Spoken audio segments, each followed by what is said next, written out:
السلام علیکم ورحمۃ اللہ وبرکاتہ۔ امید کرتا ہوں سب خیریت سے ہوں گے، اللہ تبارک و تعالیٰ کے سائے میں ہوں گے۔ آج سورۃ البقرہ کی پہلی آیت مبارکہ میں تلاوت کروں گا اور ساتھ میں اس کا ترجمہ عرض کروں گا۔ اعوذ باللہ من الشیطان الرجیم، بسم اللہ الرحمن الرحیم۔ اللہ کے نام سے شروع جو نہایت مہربان رحمت والا ہے۔ آیت نمبر 1، الف لام میم، ذالک الکتاب لا ریب فیہ ھدی للمتقین۔ الف لام میم، وہ بلند رتبہ کتاب جس میں کسی شک کی گنجائش نہیں، اس میں ڈرنے والوں کے لیے ہدایت ہے۔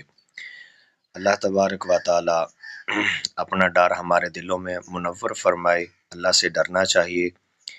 تو یہ ایک آیت مبارکہ مکمل ہو گئی، اللہ عمل کی توفیق عطا فرمائے، آمین۔ وآخر دعوانا ان الحمد للہ رب العالمین۔